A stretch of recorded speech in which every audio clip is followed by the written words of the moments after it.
মানুষ বড়ই বিচিত্র প্রাণী।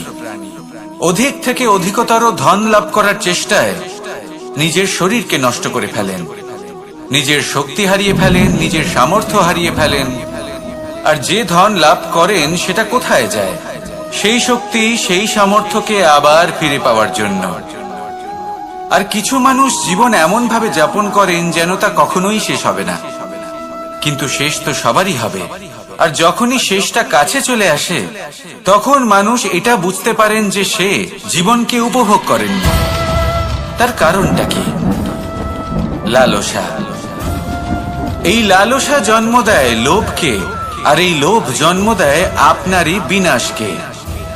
সেই জন্য আজ আপনার কাছে যা কিছু আছে, যেমনটা আছে, তার সাথে জীবন যাপন করুন, পূর্ণরূপে যাপন করুন।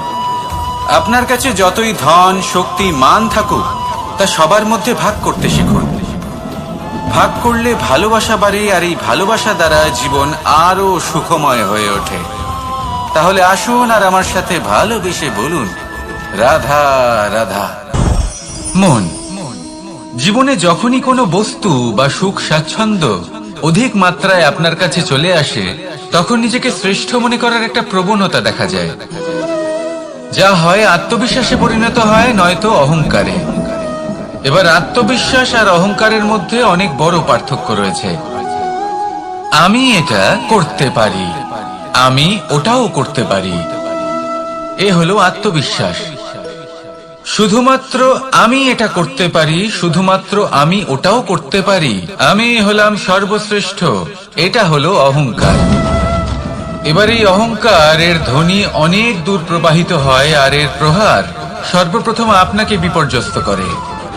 এবার এই অহংকার এর বিপরীত শব্দ হলো বিনয়, অর্থাৎ নিজের ঊর্ধ্বে উঠে অন্যের বিষয় ভাবনা চিন্তা করা, সংসারের বিষয় ভাবা। এই বিনয়ী হবার চেষ্টা করুন, একের থেকে অনেক হওয়ার চেষ্টা করুন, এবং একসাথে থাকার চেষ্টা করুন। নিশ্চিত রূপেই আপনি বিকাশের কারণ হবেন। মত্ততা থেকে নিজেকে দূরে রাখুন, অহংকার থেকে নিজেকে দূরে রাখুন। এই মন প্রসন্ন হয়ে বলবে, রাধা রাধা। জীবনে যখন কোনো ব্যক্তি নিজের লক্ষ্য প্রাপ্তির জন্য নিরন্তর পরিশ্রম করতে থাকেন, চেষ্টা করতে থাকেন, তখন তিনি কষ্ট অনুভব করেন, কখনো শারীরিক কষ্ট, কখনো মানসিক কষ্ট। এবার উনি এটা ভাবতে থাকেন যে আমি কি উচিত করছি নাকি অনুচিত করছি। কারণ অন্যদিকে এমন একজন ব্যক্তিও আছেন যিনি একদমই পরিশ্রম, চেষ্টা করছেন না। তিনি মদিরা পান করেন, বিলাসিতায় জীবন কাটান, অলস প্রকৃতির হয়ে ওঠেন, নিদ্রাতে বিলীন হয়ে থাকেন, আর ভাবেন যে তিনি সুখ লাভ করছেন। কিন্তু এরকম কেন হয়? কারণ যখন আমরা সৎ পথে থাকি, উচিত পথে চলি, লক্ষ্য প্রাপ্ত করার জন্য চেষ্টা করতে থাকি, তখন আমাদের ভেতরে থাকা নেতিবাচক শক্তি এবং পাপ এই দেহকে ত্যাগ করে দেয়। আর এই অনুভূতিটাই আমাদের দুঃখের অনুভূতি দেয়, কষ্ট দেয়। এবার সেখানে যদি আমরা কুপথে চলি, অনুচিত পথে চলতে থাকি, তাহলে আমাদের ভেতরে থাকা পুণ্য এবং ধনাত্মক শক্তি আমাদের দেহ ত্যাগ করে দেয়। আর এই অনুভূতির কারণেই আমরা সুখ অনুভব করি। কিন্তু কখনো ভাববেন যে এই সুখ বেশি সময় পর্যন্ত থাকে না। সেই জন্য সবসময় মনে রাখবেন, যদি আপনি জানেন যে এটাই আপনার লক্ষ্য, এটাই উচিত পথ, শুভ পথ, তাতে নিরন্তরভাবে এগিয়ে যেতে চেষ্টা করতে থাকুন। এই কষ্ট আপনাকে সুখের পরাকাষ্ঠায় কখন পৌঁছে দেবে তা আপনি জানতেই পারবেন না। আসুন আমার সাথে ভালোবেসে বলুন, রাধা রাধা। ঈর্ষা আমাদেরই মনে বসবাস করা আরো একটা শত্রু। তবে এই শত্রু কখনো কখনো আমাদের জন্য লাভদায়কও হতে পারে, কিন্তু যদি আমরা সতর্ক না থাকি তাহলে সেটা ততটাই ঘাতক হয়ে উঠতে পারে। যদি আপনার কোনো প্রতিদ্বন্দ্বী থেকে থাকে যে এগিয়ে চলেছে, তাকে দেখে আপনার মনে ঈর্ষা উৎপন্ন হয়, আর ঈর্ষাবশত আপনি নিরন্তর চেষ্টা করতে থাকেন, পরিশ্রম করতে থাকেন সামনে এগোনোর জন্য, তাহলে তার দ্বারা আপনার বিকাশই হবে। কিন্তু যদি আপনি নিজের বিরোধীকে শেষ করতে দেওয়ার জন্য অগ্রসর হন, তাকে বিনাশ করার জন্য অগ্রসর হন, তাহলে এই ঈর্ষা প্রথমে আপনার বিনাশ অবশ্যই করবে। একটা কথা আছে, এটা পশু প্রবৃত্তি, আপনি শুধুই নিজের বিকাশের কথা ভাববেন। তিনিই হলেন প্রকৃত মানুষ, যিনি অন্য মানুষের জন্য প্রাণও দিতে পারেন। এই ঈর্ষা যদি আপনাকে বিকাশের পথে নিয়ে যেতে পারে তাহলে খুবই ভালো। যদি আপনাকে অন্য কাউকে বিনাশ করে দেওয়ার পথে অগ্রসর করে তাহলে তার থেকে দূরে থাকাই ভালো। যেমন ধরুন, আপনার কাছে একটা সূচ আছে যার দ্বারা আপনি ছেঁড়া কাপড়ও সেলাই করতে পারবেন বা অন্য কারোর পাত্রে ছিদ্রও করে দিতে পারবেন। আপনি কি চাইবেন, নিজের বিকাশ নাকি অন্য কারোর বিনাশ? সিদ্ধান্ত আপনারই। আসুন আর আমার সাথে ভালোবেসে বলুন, রাধা রাধা। বিষ এবং অমৃত, এর ভিত্তিতেই সংসার চক্র চলতে থাকে। যখন সমুদ্র মন্থন হয়েছিল তখন এই দুই প্রাপ্ত হয়েছিল। প্রথমে বিষ পাওয়া গেল, তারপর অমৃত। জীবন মন্থন করলেও এগুলো লাভ করা যায়। এবার এই যে বিষ, তা হলো অমৃতের থেকে অনেক বেশি শক্তিশালী এবং সেই জন্যই অনেক বেশি ঘাতকও। এবার বোঝার চেষ্টা করি এই বিষ আসলে কি। যে কোনো বস্তু বা কোনো ভাব যদি মাত্রার থেকে বেশি পরিমাণে আপনার কাছে থাকে, প্রয়োজনের থেকে বেশি আপনার কাছে থাকে, তাহলে সেটা আপনার কাছে বিষ সমান হতে পারে। তা সে ধন হোক, শক্তি হোক, সম্মান হোক, ইত্যাদি ইত্যাদি। যদি আপনার কাছে এমন কিছু থেকে থাকে যা মাত্রার থেকে বেশি পরিমাণে আপনার কাছে আছে, তাহলে তাকে ভাগ করতে শিখুন।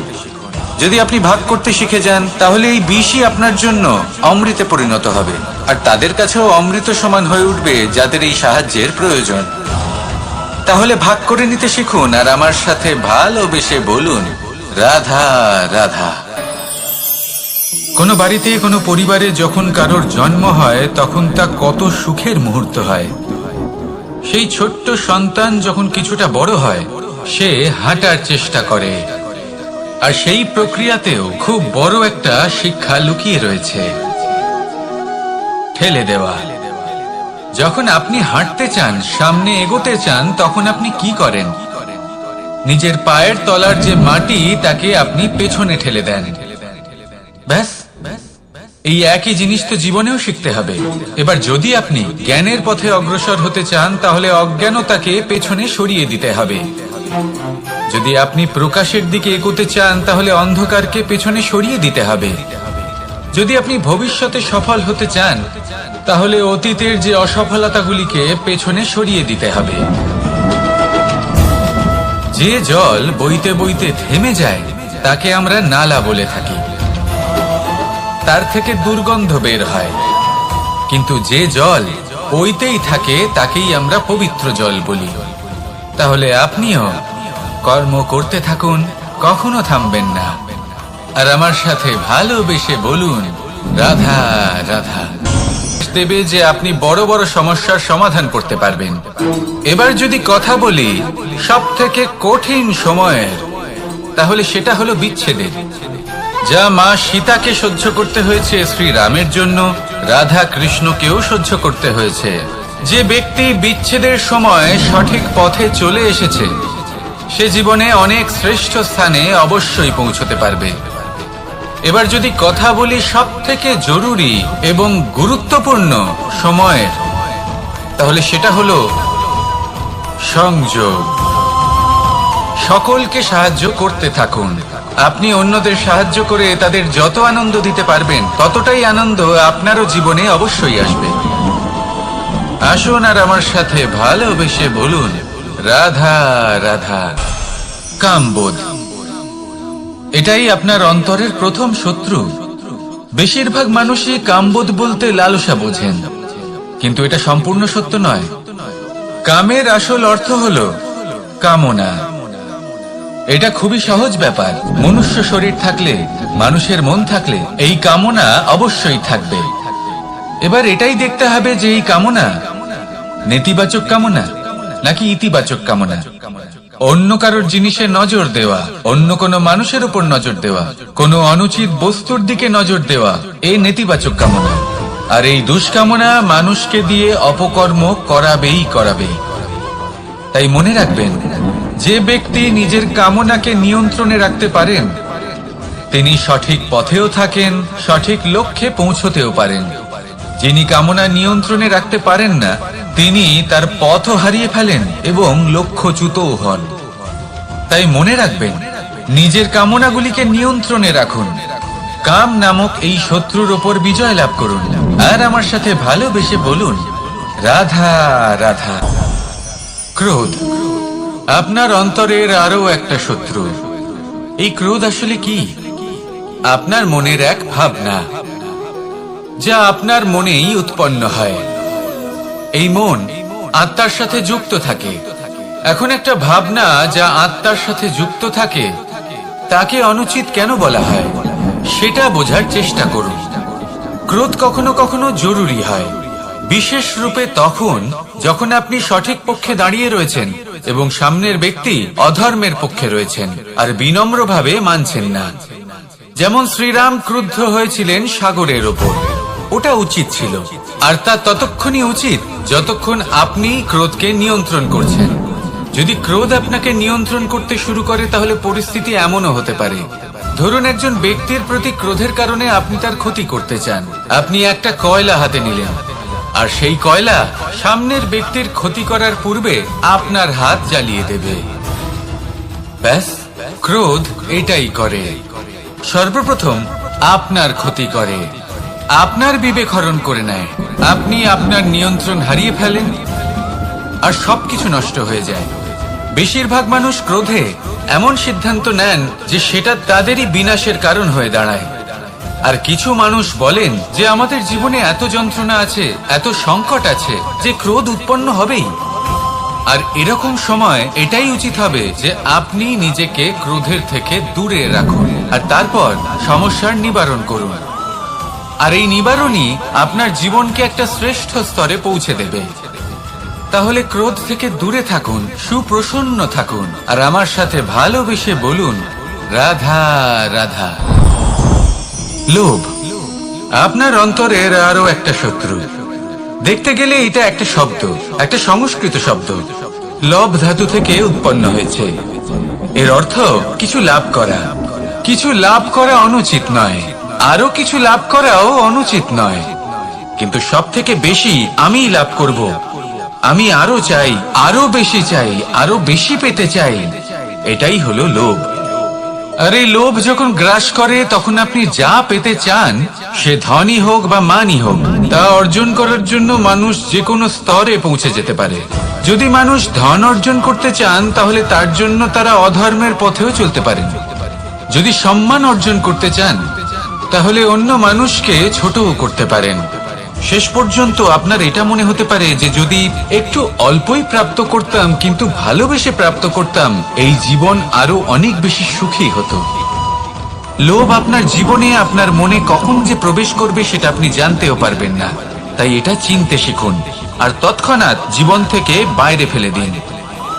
যা কিছু লাভ করতে চান তা ভালোবেসে লাভ করুন আর সেই ভালোবাসার সাথেই বলুন, রাধা রাধা। মোহ আপনার অন্তরের আরো একটা শত্রু। এবার মানুষ প্রেম আর মোহের মধ্যে পার্থক্য বুঝতে পারে না। কিছু মানুষ ভাবে যে মোহর মধ্যে খারাপ কি আছে। যদি কোনো মানুষের তার বাবা মার প্রতি, তার সন্তানের প্রতি মোহ থাকে তবে খারাপ কি আছে? খারাপ আছে, আর সেটা তাদের জন্য খারাপ হতে পারে যাদের প্রতি আপনার এই মোহ আছে। এবার মোহ, এই দুই পরিস্থিতিতেই আপনার হাত প্রসারিত থাকে। মোহের ক্ষেত্রে কোনো বস্তু বা কোনো ব্যক্তিকে লাভ করার জন্য, আর প্রেমে শুধুই প্রদান করার জন্য। মোহর বশে আপনার পায়ে বাঁধন পড়ে যেতে পারে। যদি মাতা পিতার তার সন্তানের প্রতি মোহ থাকে তাহলে তারা তাদের সন্তানকে কখনো দুঃখে, চিন্তায়, যন্ত্রণায় দেখতেই পারবে না। সেই জন্য তারা সন্তানকে বেঁধে রাখতে চান একটা সুরক্ষিত ক্ষেত্রে, যেখান থেকে না তারা সংসারকে দেখতে পায়, না পরখ করতে পারে, না কিছু শিখতে পারে, না বিকট পরিস্থিতির সম্মুখীন হতে পারে। ঠিক যে কারণে তারা দুর্বল হয়ে পড়ে, অজ্ঞানী হয়ে ওঠে। তাদের বিকাশ সেখানেই স্তব্ধ হয়ে যায়, আর সেখানে প্রেম শুধুমাত্র বিকাশের পথে নিয়ে যায়। মা বাবা যদি সন্তানকে ভালোবাসেন তাহলে তাকে ছেড়ে দেন যে যাও সংসারকে দেখো, পরখ করো আর শেখো। কিভাবে এর সাথে লড়াই করতে হবে সেটা নিজে শেখো। নিজের শক্তি নিজেই বাড়িয়ে তোলো, নিজের পথ চয়ন করো। সেই জন্য এই মোহর শিকল ভেঙে ফেলুন আর প্রেমকে আপন করে নিন। আর এই প্রেম দ্বারাই বলুন রাধা রাধা। এই সংসারে এমন অনেক ব্যক্তি আছেন যারা নিজেদের প্রসন্নতার জন্য স্বার্থপরতার সীমা পার করে যেতে পারেন। নিজে সুখ লাভ করার জন্য অন্যকে দুঃখ দিতে পারেন। ওনাদের কারোর প্রতি কোনো টান নেই, না সমাজের প্রতি, না আপনজনদের প্রতি, না ঈশ্বরের প্রতি। এবার দেখুন, মানুষ যদি কাউকে ভয় নাও পায়, তাও নিজের কর্মের কথা মনে করে অবশ্যই ভয় পাওয়া উচিত। কারণ আপনি যা কর্মই করুন তার ফল নিজে থেকে আপনার কাছে আসবেই, নিশ্চিত রূপে আসবে। তার থেকে আপনি পালাতে পারবেন না। কেউ নিজের কর্মফলের হাত থেকে বাঁচতে পারে না। স্বয়ং মহাদেবকে ওনার কর্মফল ভোগ করতে হয়েছিল। উনি কিছু না ভেবেই ভস্মাসুরকে বর দিয়েছিলেন। তার পরিণাম স্বরূপ যেটা হলো যে ওই ভস্মাসুর, যাকে মহাদেব বরদান করেছিলেন, তার হাত থেকে নিজের প্রাণ বাঁচিয়ে ওনাকে পালাতে হলো। এই সংসারে এমন কেউ নেই যে নিজের কর্মফলের হাত থেকে বাঁচতে পারে। সবসময় এটা ভেবে দেখুন যে কর্মটা আপনি করছেন সেটা শ্রেষ্ঠ কি না। এমন কর্ম করুন যেটা আপনাকে জীবনে এগিয়ে নিয়ে যাবে। নিজেকে সৎ পথে রাখুন, কিন্তু এটাও সুনিশ্চিত করুন যে জীবনে যে কর্ম আপনি করছেন তাতে অন্য ব্যক্তির উপর কি প্রভাব পড়ছে, তাতে উনি দুঃখ পাচ্ছেন না তো। যদি আপনি যা করছেন তাতে সবার মঙ্গল হয়ে থাকে, তাহলে আপনার কাউকে ভয় পাওয়ার কোনো প্রয়োজন নেই। না কালকে ভয় পাবেন, না মহাকালকে। আসুন আমার সাথে ভালোবেসে বলুন রাধা রাধা। জীবনে যখনই আমরা কোনো বিশেষ মানুষের সাথে পরিচিত হই, তখন তার ব্যক্তিত্বের বিষয়ে আমাদের একটি নিজস্ব দৃষ্টিভঙ্গি তৈরি হয়। তা সে ভালো হোক বা মন্দ, আমরা নিজেদের দৃষ্টিভঙ্গি, নিজেদের ধারণা বানিয়ে ফেলি। কিন্তু আপনি কি নিশ্চিত রূপে বলতে পারেন যে এই যে আপনার দৃষ্টিভঙ্গি, সেটাই সেই ব্যক্তির পূর্ণ সত্য? সেই ব্যক্তি সত্যি সেরকমই। বোঝার জন্য আপনাকে সেই ব্যক্তির কাছাকাছি থাকতে হবে। তিনি কতটা অহংকারী বা কতটা সজ্জন সেটা বোঝার জন্য আপনাকে সেই ব্যক্তিকে সম্মান দিয়ে দেখতে হবে। সেই ব্যক্তি কতটা লোভী বা কতটা সরল সেটা বোঝার জন্য তাকে ধন দিয়ে দেখতে হবে। সেই ব্যক্তির কতগুলো খারাপ গুণ আছে সেটা বোঝার জন্য সেই ব্যক্তিকে স্বাধীনতা দিয়ে দেখতে হবে। তবেই তাকে আপনি বুঝতে পারবেন। যে কোনো মানুষকে বোঝা, তার ব্যক্তিত্ব বুঝে ওঠা এতটা সহজ কাজ নয়। যতক্ষণ কোনো ব্যক্তির ব্যক্তিত্ব সম্পর্কে স্পষ্ট ধারণা না হয়, ততক্ষণ সেই ব্যক্তির সাথে সম্পর্কে অগ্রসর হওয়া উচিত হবে না। আসুন আমার সাথে ভালোবেসে বলুন রাধা রাধা। এই সংসারের দুটি সব থেকে শক্তিশালী শব্দ হলো নীরবতা এবং প্রসন্নতা। এই দুটি সব থেকে বেশি কঠিনও। এবার আপনি বলবেন এতে কঠিনের কি আছে? না, ক্ষেত্র বিশেষে নিজে নীরব থাকা হলো অত্যন্ত কঠিন। আর তার থেকেও বেশি কঠিন হলো বিকট পরিস্থিতিতে নিজেকে প্রসন্ন রাখা। কিন্তু যদি আপনি এটা শিখে যান, তাহলে এই নীরবতাই আপনাকে জীবনে অনেক বড় বড় সমস্যার হাত থেকে বাঁচাবে। এই প্রসন্নতা আপনাকে বিকটতর পরিস্থিতি থেকে বেরিয়ে আসতে শক্তি যোগাবে। তাই এই গুণ আত্মসাৎ করুন আর আমার সাথে ভালোবেসে বলুন রাধা রাধা। আমরা সবাই জীবনে কামনা করি। কেউ ধন সম্পত্তির কামনা করি, কেউ ভালোবাসার, কেউ বন্ধুদের, কেউ নাম খ্যাতি আদি ইত্যাদি। এগুলো লাভ করার জন্য আমরা চেষ্টা করতে থাকি, পরিশ্রম করতে থাকি। কিছু সময় পরে অর্জনও করে ফেলি, কিন্তু সবকিছু অর্জন করার কিছু সময় পরে এরা রুষ্ট হয়ে যান, আমাদের থেকে দূরে চলে যান বা আমাদের থেকে কেড়ে নেওয়া হয়। এমনটা কেন হয়? এমনটা এই কারণে হয় কারণ মানুষের একটা দুর্বলতা আছে। কোনো কিছুই অর্জন করার পরে আস্তে আস্তে সে তার মূল্য, তার গুরুত্ব ভুলে যায়, তার জন্য চেষ্টা করা ছেড়ে দেয়। আর এটাই হলো সব থেকে বড় সমস্যা। ঠিক যেমন কোনো ব্যক্তি যিনি ধন অর্জন করতে চান তার জন্য কঠিন পরিশ্রম করেন, হয়তো ধন অর্জন করেও ফেলেন, তারপর আস্তে আস্তে ওই ধনের মূল্য ভুলে যান, উচিতভাবে তা প্রয়োগ করেন না, আস্তে আস্তে তার ধন, তার সঙ্গ ত্যাগ করে দেয়, সমস্ত পরিশ্রম ব্যর্থ হয়ে যায়। সেই জন্য মনে রাখবেন, এই সংসারে কিছু অর্জন করা অত্যন্ত কঠিন ব্যাপার, কিন্তু তার থেকেও বেশি কঠিন হলো সেটা নিজের সাথে ধরে রাখা। তাই জীবনে যখনই আপনি কিছু অর্জন করবেন তার গুরুত্বটা বুঝুন, আর তারপরে সময় সময় তার মূল্য নিজেকে স্মরণ করাতে থাকুন। কৃতজ্ঞ থাকুন যে আপনার পরিশ্রম আপনাকে এই ফল দান করেছে, আর চিরকাল পরিশ্রম করুন, তবেই আপনি যেটা লাভ করেছেন সেটা আপনার কাছে থেকে যাবে। আসুন আর আমার সাথে ভালোবেসে বলুন, রাধা রাধা। এই সংসারে আপনার সব থেকে বড় বন্ধু কে? কেউ বলবেন ছোটবেলার বন্ধুরা, কেউ বলবেন মাতা পিতা, কেউ বলবেন ঈশ্বর। এবারে বলুন যে এই সংসারে আপনার সব থেকে বড় শত্রু কে? কেউ বলবে আপনার বিরোধী, সেই ব্যক্তি যে আপনাকে হিংসে করে, বা আপনার নিজের অহংকার, আপনার কুকর্ম। আমি বলবো যে এই সংসারে আপনার সব থেকে বড় বন্ধু হলো আপনার নিজের মন। এই চঞ্চল মনকে যদি আপনি নিয়ন্ত্রণ করতে শিখতে পারেন, তাহলে এর থেকে বড় বন্ধু এই সংসারে আপনি কোথাও পাবেন না। সেখানেই যদি এই মন আপনাকে বশ করে ফেলে, তাহলে সংসারে এর থেকে বড় শত্রুও আপনি কোথাও পাবেন না।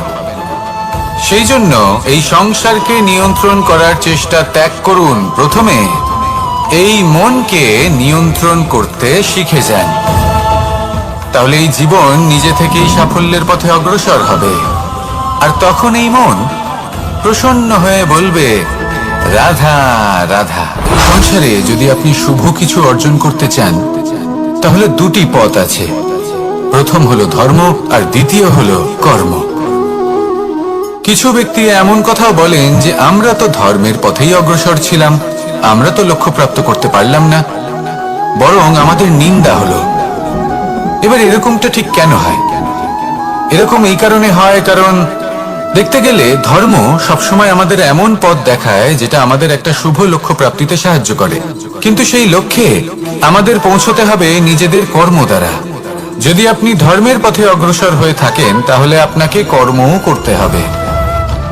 যদি ধর্মের পথে চলেন কিন্তু কর্ম না করেন, তাহলে লক্ষ্য প্রাপ্তি হবে না। ঠিক সেইভাবেই যদি আপনি কর্ম করতে থাকেন কিন্তু ধর্মের পথে না চলেন, তাও লক্ষ্য প্রাপ্তি হবে না। মনে রাখবেন যে ধর্ম এবং কর্ম হলো একটি মুদ্রার দুই পিঠের সমান। এদের নিজের জীবনে আত্মসাৎ করুন এবং অগ্রসর হন। এই সংসারের প্রত্যেক লক্ষ্য আপনার হবে। আসুন আমার সাথে ভালোবেসে বলুন, রাধা রাধা। প্রত্যেক মানুষ জীবনযাপন করেন, কিন্তু প্রত্যেক মানুষ বেঁচে থাকার রসদ জোগাড় করতে পারেন না। তাহলে কি করা যায়? জীবনের রসদ কিভাবে জোগাড় করা যায়? কিভাবে আমাদের চেষ্টা করে যাওয়া উচিত? আমাদের কি করা উচিত? কিছু কাজ আছে যেগুলো আপনাদের করতে হবে। সর্বপ্রথম, জীবনে যখনই কোনো সমস্যা আসবে, তখন নিরপেক্ষভাবে তার সম্মুখীন হন। তা সে যে সমস্যাই হোক, সেটা সমাধান করার জন্য আপনাকে শুভ পথ নির্বাচন করতেই হবে। তারপরে যদি আপনার হাতে কখনো ক্ষমতা আসে, সেই মুহূর্তে আরো বেশি বিনম্র থাকতে হবে। আপনি ধন অর্জন করলে তখন অহংকার জাগ্রত হতে দিলে চলবে না। আপনি যদি শক্তিশালী হয়ে ওঠেন, তাও অহংকার জাগ্রত হলে চলবে না। জীবনে যখনই ক্রোধ হবে, তখন নিজেকে নিয়ন্ত্রণ করুন, আর ভেবে দেখুন যে যদি এই মুহূর্তে আপনি ক্রোধ দেখান, তাহলে তার পরিণাম কি হবে। এর ফলে কি কিছু শুভ ঘটনা ঘটবে নাকি অশুভ কিছু ঘটবে? শুধু এই কটা কাজ নিজেদের জীবনে আত্মসাৎ করুন, জীবন যাপন অত্যন্ত সহজ হয়ে যাবে। আসুন আমার সাথে ভালোবেসে বলুন, রাধা। মানুষ বড়ই বিচিত্র প্রাণী। অধিক থেকে অধিকতর ধন লাভ করার চেষ্টায় নিজের শরীরকে নষ্ট করে ফেলেন, নিজের শক্তি হারিয়ে ফেলেন, নিজের সামর্থ্য হারিয়ে ফেলেন। আর যে ধন লাভ করেন সেটা কোথায় যায়? সেই শক্তি, সেই সামর্থ্যকে আবার ফিরে পাওয়ার জন্য। আর কিছু মানুষ জীবন এমন ভাবে যাপন করেন যেন তা কখনোই শেষ হবে না, কিন্তু শেষ তো সবারই হবে। আর যখনই শেষটা কাছে চলে আসে, তখন মানুষ এটা বুঝতে পারেন যে সে জীবনকে উপভোগ করেন। তার কারণটা কি? লালসা। এই লালসা জন্ম দেয় লোভকে, আর এই লোভ জন্ম দেয় আপনারই বিনাশকে। সেই জন্য আজ আপনার কাছে যা কিছু আছে, যেমনটা আছে, তার সাথে জীবন যাপন করুন, পূর্ণরূপে যাপন করুন। আপনার কাছে যতই ধন, শক্তি, মান থাকুক, তা সবার মধ্যে ভাগ করতে শিখুন। ভাগ করলে ভালোবাসা বাড়ে, আর এই ভালোবাসা দ্বারা জীবন আরো সুখময় হয়ে ওঠে। তাহলে আসুন আর আমার সাথে ভালোবেসে বলুন, রাধা রাধা। মন। জীবনে যখনই কোনো বস্তু বা সুখ স্বাচ্ছন্দ্য অধিক মাত্রায় আপনার কাছে চলে আসে, তখন নিজেকে শ্রেষ্ঠ মনে করার একটা প্রবণতা দেখা যায়। যা হয় আত্মবিশ্বাসে পরিণত হয়, নয়তো অহংকারে। এবার আত্মবিশ্বাস আর অহংকারের মধ্যে অনেক বড় পার্থক্য রয়েছে। আমি এটা করতে পারি, আমি ওটাও করতে পারি, এ হলো আত্মবিশ্বাস। শুধুমাত্র আমি এটা করতে পারি, শুধুমাত্র আমি ওটাও করতে পারি, আমি হলাম সর্বশ্রেষ্ঠ, এটা হলো অহংকার। এবার এই অহংকার এর ধ্বনি অনেক দূর প্রবাহিত হয়, আর এর প্রহার সর্বপ্রথম আপনাকে বিপর্যস্ত করে। এবার এই অহংকার এর বিপরীত শব্দ হলো বিনয়, অর্থাৎ নিজের ঊর্ধ্বে উঠে অন্যের বিষয় ভাবনা চিন্তা করা, সংসারের বিষয়ে ভাবা। এই বিনয়ী হবার চেষ্টা করুন, একের থেকে অনেক হওয়ার চেষ্টা করুন এবং একসাথে থাকার চেষ্টা করুন। নিশ্চিত রূপেই আপনি বিকাশের কারণ হবেন। মত্ততা থেকে নিজেকে দূরে রাখুন, অহংকার থেকে নিজেকে দূরে রাখুন। এই মন প্রসন্ন হয়ে বলবে, রাধা রাধা। জীবনে যখন কোনো ব্যক্তি নিজের লক্ষ্য প্রাপ্তির জন্য নিরন্তর পরিশ্রম করতে থাকেন, চেষ্টা করতে থাকেন, তখন তিনি কষ্ট অনুভব করেন, কখনো শারীরিক কষ্ট, কখনো মানসিক কষ্ট। এবার উনি এটা ভাবতে থাকেন যে আমি কি উচিত করছি নাকি অনুচিত করছি। কারণ অন্যদিকে এমন একজন ব্যক্তিও আছেন যিনি একদমই পরিশ্রম, চেষ্টা করছেন না। তিনি মদিরা পান করেন, বিলাসিতায় জীবন কাটান, অলস প্রকৃতির হয়ে ওঠেন, নিদ্রাতে বিলীন হয়ে থাকেন আর ভাবেন যে তিনি সুখ লাভ করছেন। কিন্তু এরকম কেন হয়? কারণ যখন আমরা সৎ পথে থাকি, উচিত পথে চলি, লক্ষ্য প্রাপ্ত করার জন্য চেষ্টা করতে থাকি, তখন আমাদের ভেতরে থাকা নেতিবাচক শক্তি এবং পাপ এই দেহকে ত্যাগ করে দেয়। আর এই অনুভূতিটাই আমাদের দুঃখের অনুভূতি দেয়, কষ্ট দেয়। এবার সেখানে যদি আমরা কুপথে চলি, অনুচিত পথে চলতে থাকি, তাহলে আমাদের ভেতরে থাকা পুণ্য এবং ধনাত্মক শক্তি আমাদের দেহ ত্যাগ করে দেয়। আর এই অনুভূতির কারণেই আমরা সুখ অনুভব করি। কিন্তু কখনো ভাববেন যে এই সুখ বেশি সময় পর্যন্ত থাকে না। সেই জন্য সবসময় মনে রাখবেন, যদি আপনি জানেন যে এটাই আপনার লক্ষ্য, এটাই উচিত পথ, শুভ পথ, তাতে নিরন্তরভাবে এগিয়ে যেতে চেষ্টা করতে থাকুন। এই কষ্ট আপনাকে সুখের পরাকাষ্ঠায় কখন পৌঁছে দেবে তা আপনি জানতেই পারবেন না। আসুন আমার সাথে ভালোবেসে বলুন, রাধা রাধা। ঈর্ষা আমাদেরই মনে বসবাস করা আরো একটা শত্রু। তবে এই শত্রু কখনো কখনো আমাদের জন্য লাভদায়কও হতে পারে, কিন্তু যদি আমরা সতর্ক না থাকি তাহলে সেটা ততটাই ঘাতক হয়ে উঠতে পারে। যদি আপনার কোনো প্রতিদ্বন্দ্বী থেকে থাকে যে এগিয়ে চলেছে, তাকে দেখে আপনার মনে ঈর্ষা উৎপন্ন হয়, আর ঈর্ষাবশত আপনি নিরন্তর চেষ্টা করতে থাকেন, পরিশ্রম করতে থাকেন সামনে এগোনোর জন্য, তাহলে তার দ্বারা আপনার বিকাশই হবে। কিন্তু যদি আপনি নিজের বিরোধীকে শেষ করতে দেওয়ার জন্য অগ্রসর হন, তাকে বিনাশ করার জন্য অগ্রসর হন, তাহলে এই ঈর্ষা প্রথমে আপনার বিনাশ অবশ্যই করবে। একটা কথা আছে, এটা পশু প্রবৃত্তি, আপনি শুধুই নিজের বিকাশের কথা ভাববেন। তিনিই হলেন প্রকৃত মানুষ, যিনি অন্য মানুষের জন্য প্রাণও দিতে পারেন। এই ঈর্ষা যদি আপনাকে বিকাশের পথে নিয়ে যেতে পারে তাহলে খুবই ভালো। যদি আপনাকে অন্য কাউকে বিনাশ করে দেওয়ার পথে অগ্রসর করে তাহলে তার থেকে দূরে থাকাই ভালো। যেমন ধরুন, আপনার কাছে একটা সূচ আছে যার দ্বারা আপনি ছেঁড়া কাপড়ও সেলাই করতে পারবেন বা অন্য কারোর পাত্রে ছিদ্রও করে দিতে পারবেন। আপনি কি চাইবেন, নিজের বিকাশ নাকি অন্য কারোর বিনাশ? সিদ্ধান্ত আপনারই। আসুন আর আমার সাথে ভালোবেসে বলুন, রাধা রাধা। বিষ এবং অমৃত, এর ভিত্তিতেই সংসার চক্র চলতে থাকে। যখন সমুদ্র মন্থন হয়েছিল তখন এই দুই প্রাপ্ত হয়েছিল। প্রথমে বিষ পাওয়া গেল, তারপর অমৃত। জীবন মন্থন করলেও এগুলো লাভ করা যায়। এবার এই যে বিষ, তা হলো অমৃতের থেকে অনেক বেশি শক্তিশালী এবং সেই জন্যই অনেক বেশি ঘাতকও। এবার বোঝার চেষ্টা করি এই বিষ আসলে কি। যে কোনো বস্তু বা কোনো ভাব যদি মাত্রার থেকে বেশি পরিমাণে আপনার কাছে থাকে, প্রয়োজনের থেকে বেশি আপনার কাছে থাকে, তাহলে সেটা আপনার কাছে বিষ সমান হতে পারে। তা সে ধন হোক, শক্তি হোক, সম্মান হোক, ইত্যাদি ইত্যাদি।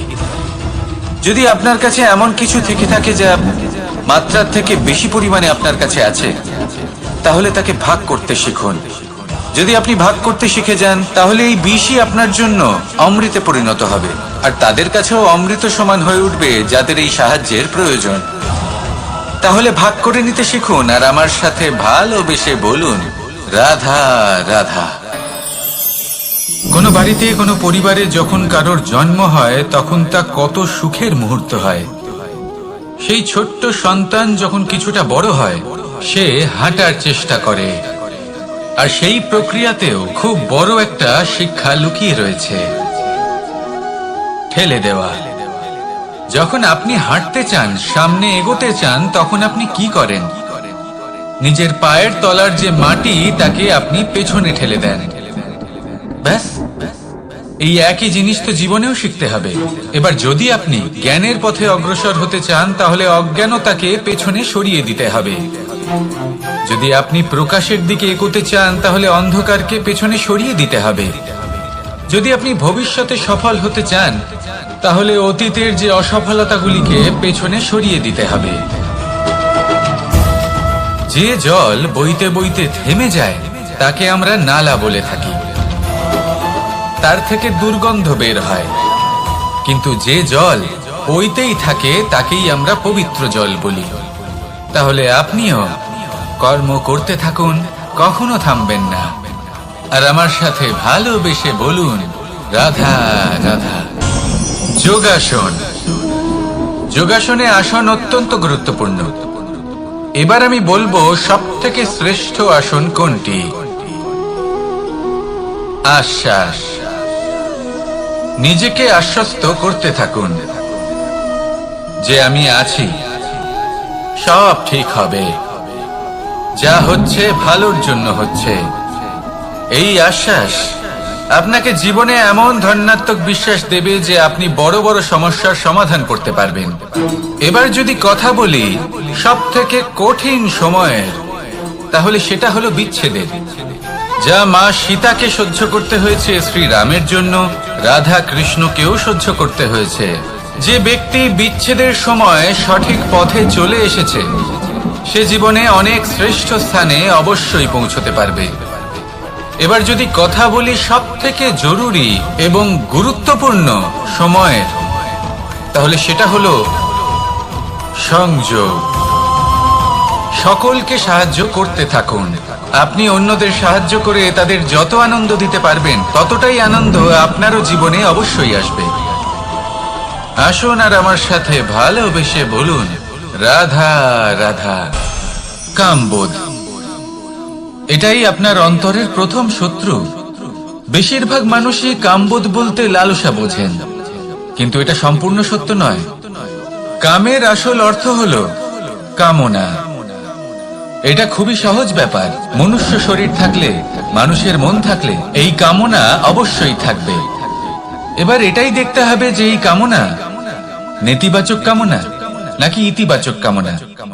অন্য কারোর জিনিসে নজর দেওয়া, অন্য কোনো মানুষের উপর নজর দেওয়া, কোনো অনুচিত বস্তুর দিকে নজর দেওয়া, এই নেতিবাচক কামনা। আর এই দুষ্কামনা মানুষকে দিয়ে অপকর্ম করাবেই। তাই মনে রাখবেন, যে ব্যক্তি নিজের কামনাকে নিয়ন্ত্রণে রাখতে পারেন তিনি সঠিক পথেও থাকেন, সঠিক লক্ষ্যে পৌঁছতেও পারেন। যিনি কামনা নিয়ন্ত্রণে রাখতে পারেন না তিনি তার পথও হারিয়ে ফেলেন এবং লক্ষ্যচ্যুতও হন। তাই মনে রাখবেন, নিজের কামনাগুলিকে নিয়ন্ত্রণে রাখুন। কাম নামক এই শত্রুর ওপর বিজয় লাভ করুন। আর আমার সাথে ভালোবেসে বলুন, রাধা রাধা। ক্রোধ, আপনার অন্তরের আরো একটা শত্রু। এই ক্রোধ আসলে কি? আপনার মনের এক ভাবনা, যা আপনার মনেই উৎপন্ন হয়। এই মন আত্মার সাথে যুক্ত থাকে। এখন একটা ভাবনা যা আত্মার সাথে যুক্ত থাকে তাকে অনুচিত কেন বলা হয় সেটা বোঝার চেষ্টা করুন। ক্রোধ কখনো কখনো জরুরি হয়, বিশেষ রূপে তখন যখন আপনি সঠিক পক্ষে দাঁড়িয়ে রয়েছেন এবং সামনের ব্যক্তি অধর্মের পক্ষে রয়েছেন আর বিনম্রভাবে মানছেন না। যেমন শ্রীরাম ক্রুদ্ধ হয়েছিলেন সাগরের ওপর। ওটা উচিত ছিল, আর তা ততক্ষণই উচিত যতক্ষণ আপনি ক্রোধকে নিয়ন্ত্রণ করছেন।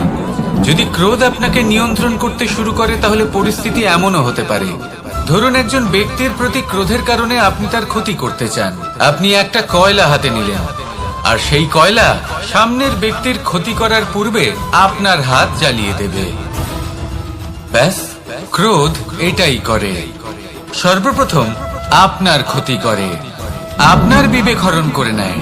আপনি আপনার নিয়ন্ত্রণ হারিয়ে ফেলেন আর সবকিছু নষ্ট হয়ে যায়। বেশিরভাগ মানুষ ক্রোধে এমন সিদ্ধান্ত নেন যে সেটা তাদেরই বিনাশের কারণ হয়ে দাঁড়ায়। আর কিছু মানুষ বলেন যে আমাদের জীবনে এত যন্ত্রণা আছে, এত সংকট আছে যে ক্রোধ উৎপন্ন হবেই। আর এরকম সময় এটাই উচিত হবে যে আপনি নিজেকে ক্রোধের থেকে দূরে রাখুন আর তারপর সমস্যার নিবারণ করুন। আর এই নিবারণই আপনার জীবনকে একটা শ্রেষ্ঠ স্তরে পৌঁছে দেবে। তাহলে ক্রোধ থেকে দূরে থাকুন, সুপ্রসন্ন থাকুন, আর আমার সাথে ভালোবেসে বলুন, রাধা রাধা। লোভ, আপনার অন্তরের আরো একটা শত্রু। দেখতে গেলে এটা একটা শব্দ, একটা সংস্কৃত শব্দ। লব ধাতু থেকে উৎপন্ন হয়েছে। এর অর্থ কিছু লাভ করা। কিছু লাভ করা অনুচিত নয়, আরো কিছু লাভ করাও অনুচিত নয়, কিন্তু সব থেকে বেশি আমিই লাভ করব, আমি আরো চাই, আরো বেশি চাই, আরো বেশি পেতে চাই। এটাই হলো লোভ। আর এই লোভ যখন গ্রাস করে তখন আপনি যা পেতে চান, সে ধনই হোক বা মানই হোক, তা অর্জন করার জন্য মানুষ যে কোনো স্তরে পৌঁছে যেতে পারে। যদি মানুষ ধন অর্জন করতে চান তাহলে তার জন্য তারা অধর্মের পথেও চলতে পারেন। যদি সম্মান অর্জন করতে চান তাহলে অন্য মানুষকে ছোটও করতে পারেন। শেষ পর্যন্ত আপনার এটা মনে হতে পারে যে যদি একটু অল্পই প্রাপ্ত করতাম, কিন্তু ভালোবেসে প্রাপ্ত করতাম, এই জীবন আরো অনেক বেশি সুখী হতো। লোভ আপনার জীবনে, আপনার মনে কখন যে প্রবেশ করবে সেটা আপনি জানতেও পারবেন না। তাই এটা চিনতে শিখুন আর তৎক্ষণাৎ জীবন থেকে বাইরে ফেলে দিন। যা কিছু লাভ করতে চান তা ভালোবেসে লাভ করুন, আর সেই ভালোবাসার সাথেই বলুন, রাধা রাধা।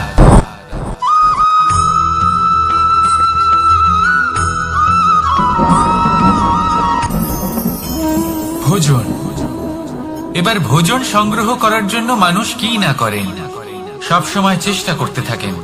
ফসল উৎপাদনের জন্য অনেক পরিশ্রম করতে থাকেন, কিন্তু অনেক সময় অনেক পরিশ্রম করার পরেও ফসল ভালো উৎপাদন হয় না। এর কারণ কি? কারণ হলো এটাই যে আপনি পরিশ্রম হয়তো অনেক করেছেন, কিন্তু আপনার নজর তো সেই বীজের দিকে ছিলই না যা আপনি রোপণ করেছেন। সেই জন্য সব সময় কোনো বীজ রোপণ করার আগে তাকে পরখ করে দেখুন, তা অত্যন্ত আবশ্যক। আর সেইভাবেই যখনই কোনো কর্মের প্রশ্ন আসে, তাহলে সেখানে শুধুমাত্র পরিশ্রম যথেষ্ট নয়, সেই কাজের প্রতি আপনার কর্তব্য কি, আপনার উদ্দেশ্য কি, সেটা জানা হলো অত্যন্ত গুরুত্বপূর্ণ।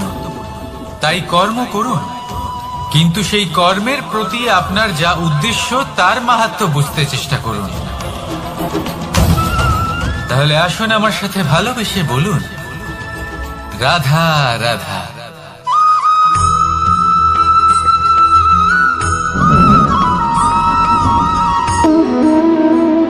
সম্পর্ক হলো আমাদের জীবনের একটি আধার। কিছু সম্পর্ক এমন যা আমরা জন্মসূত্রে লাভ করি, যেমন পরিবার, মা, বাবা। কিছু সম্পর্ক আছে যা আমরা জীবনে অর্জন করে থাকি, তা সে প্রেমের হোক, স্নেহের হোক বা বন্ধুত্বের। এই সকল সম্পর্ক লাভ করার বা গড়ে তোলার 5টি ধাপ রয়েছে। প্রথম ধাপ, কোনো ব্যক্তির সাথে আলাপ হওয়া, তার সাথে কথা বলা বা তাকে দেখা। দ্বিতীয় ধাপ, সে ব্যক্তিকে আমাদের ভালো লাগা।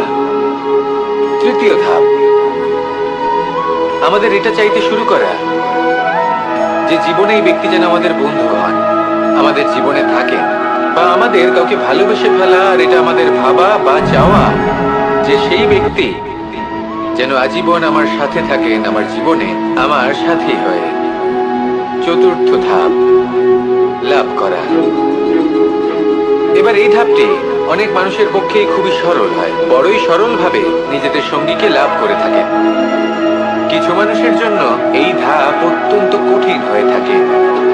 অনেক প্রতিকূল পরিস্থিতির উপর জয়লাভ করে তারা সঙ্গীকে লাভ করেন, কিন্তু লাভ অবশ্যই করেন।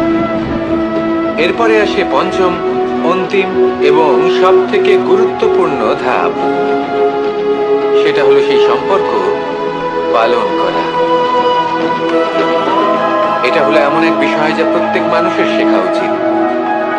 যদি ব্যক্তি নিজের জীবনে সম্পর্ক রক্ষা করতে শিখে যান, তবে প্রত্যেক সম্পর্ক তার জীবনকে স্বর্গ করে তুলবে। আসুন আর আমার সাথে ভালোবেসে বলুন, রাধা রাধা।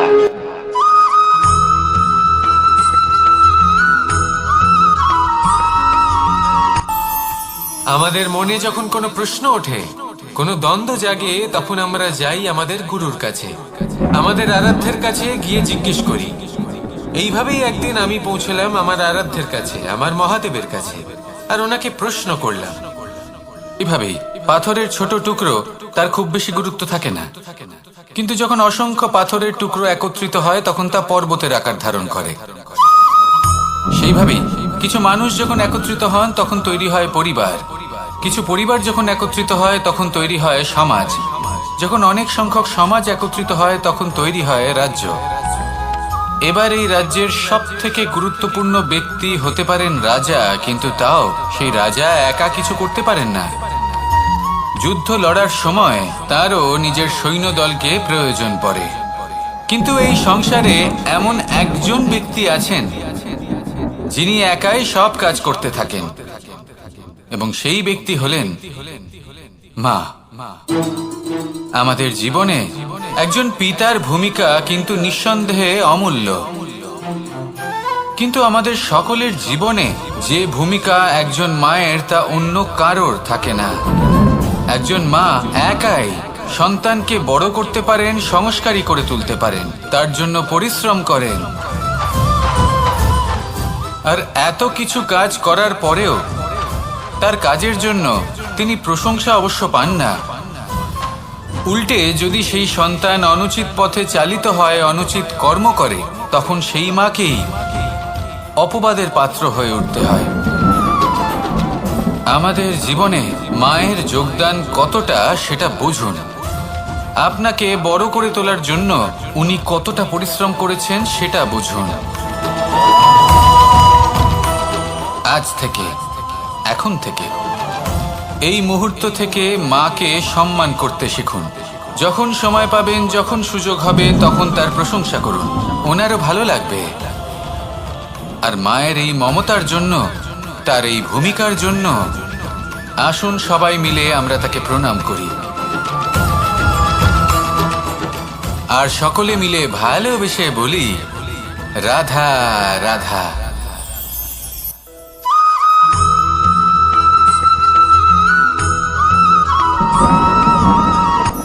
এই সংসারে সাফল্য লাভ করার জন্য জ্ঞানের প্রয়োজন হয়, পরিশ্রমের প্রয়োজন হয়, দৃঢ় নিষ্ঠার প্রয়োজন হয়, নিরন্তর চেষ্টা করা প্রয়োজনীয়। কিন্তু আরো কিছু আছে যা অত্যন্ত প্রয়োজনীয় এবং গুরুত্বপূর্ণ। তা হলো ভালো বন্ধু। তাদের থাকা অত্যন্ত প্রয়োজনীয়। যদি ভালো বন্ধু থাকে তাহলে সময় এলে তারা ঢাল হয়ে আপনাকে সুরক্ষা করবেন। সময় এলে অস্ত্রের মতো শত্রুকে সংহারও করবেন। যদি তিনি জ্ঞানী হন, তাদের মধ্যে সদ্গুণ থাকে, তাহলে এই সব গুণ আপনার মধ্যেও প্রবেশ করবে। তাহলে সাফল্যের জন্য ভালো বন্ধু পাওয়া অত্যন্ত প্রয়োজনীয়। কিন্তু শুধু বন্ধু কেন, ভালো শত্রুও থাকা প্রয়োজনীয়। এবার আপনি ভাববেন, আমি কি বললাম? যদি আপনার জীবনেও ভালো অর্থাৎ শক্তিশালী শত্রু থাকে, তাহলে আপনিও শক্তিশালী হতে থাকবেন। এই শত্রু আপনাকে প্রেরিত করবে আরো বেশি শক্তিশালী হয়ে ওঠার। কখনো কোনো হরিণকে দেখুন, তীব্র গতিতে দৌড়তে থাকে। কেন তীব্র গতিতে দৌড়য়? এই কারণে নয় যে কোথাও তার জন্য মধুর ঘাস অপেক্ষা করে রয়েছে, না। সে এই কারণে তীব্র গতিতে দৌড়য় কারণ সেটা না করলে তার পেছনে একটি সিংহ আছে যে ওকে নিজের ভোজন করে ফেলবে। তাই জীবনে বিপদ, সংকট, এই সবকিছুও হলো অত্যন্ত গুরুত্বপূর্ণ। তার সম্মুখীন হতে শিখুন আর আমার সাথে ভালোবেসে বলুন, রাধা রাধা।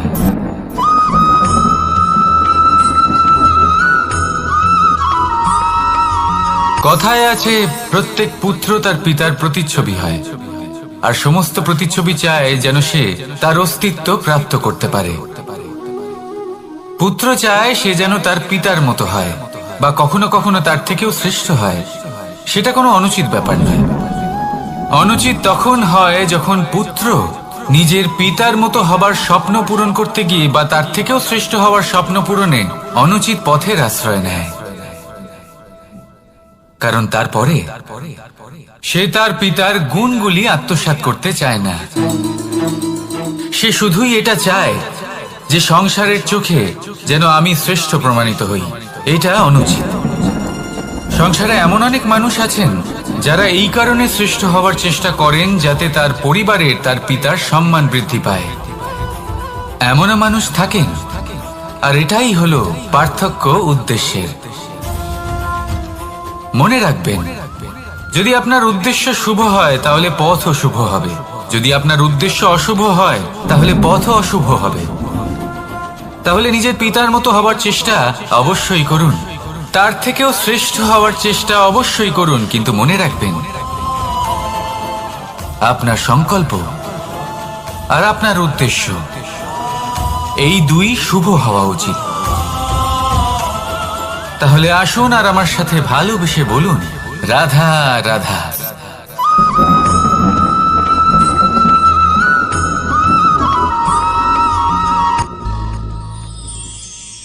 শিশিরের বিন্দু পাতার ওপর পড়ে আর তার গায়ে লেগে থাকে।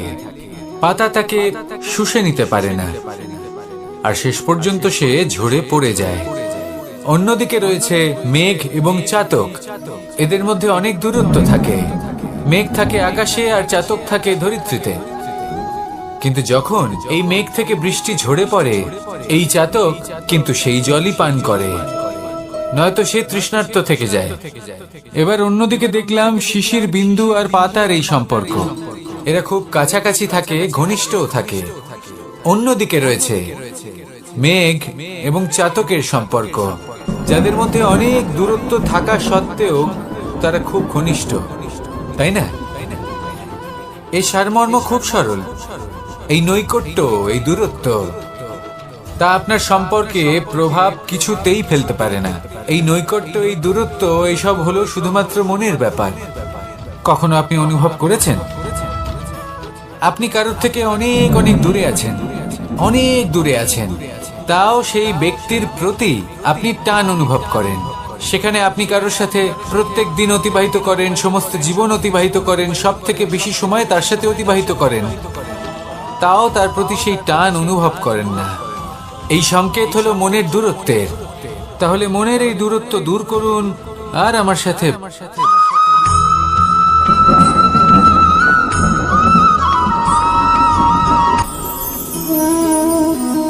শক্তি এক অত্যন্ত বিচিত্র বস্তু, বা বলতে পারেন অনুভূতি। পিতা সবসময় চান যেন তিনি তার শক্তি পুত্রকে। আসুন আপনাকে সহজে বোঝাই। যদি আপনি সুপাত্র হন আর আপনাকে শক্তি দেওয়া হয়, তাহলে আপনি সেই শক্তির গুরুত্ব বুঝবেন, কোথায় সেই শক্তি প্রয়োগ করা উচিত সেটা বুঝবেন। আর এটা যেহেতু অর্জন করা শক্তি হবে, সেই শক্তির অপব্যবহার হবে না। কিন্তু যদি এই আপনি কুপাত্র হন আর যদি আপনাকে এই শক্তি দেওয়া হয়, তাহলে কি হবে? দেখতে গেলে এই শক্তি আপনি দান হিসেবে পেয়েছেন, তাই না আপনি এই শক্তির গুরুত্ব বুঝবেন আর না এর প্রয়োগ আপনি জানবেন। তার অপব্যবহার হওয়া সুনিশ্চিত। তাই যদি আপনি কোনো শক্তি অর্জন করতে চান, তাহলে আগে তার যোগ্য হয়ে উঠুন। পুত্র নয়, পাত্র হয়ে উঠুন। আর আমার সাথে ভালোবেসে বলুন, রাধা রাধা।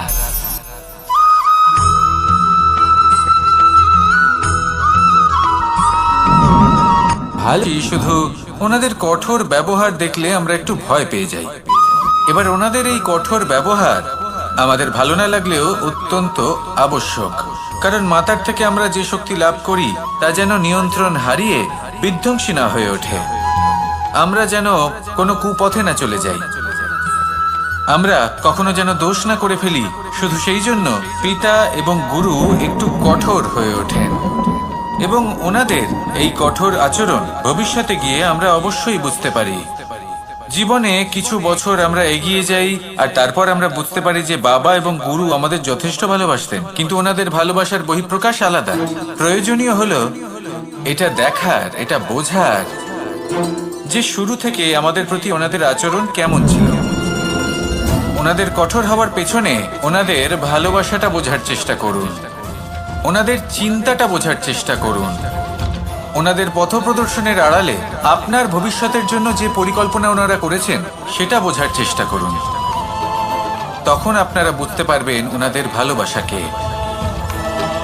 আপনার মনের মধ্যে আপনা থেকেই ওনাদের প্রতি সম্মান জেগে উঠবে। নিজের পিতা এবং নিজের গুরু এই দুজনের প্রতি কৃতজ্ঞতা প্রকাশ করুন আর আমার সাথে ভালোবেসে বলুন, রাধা রাধা।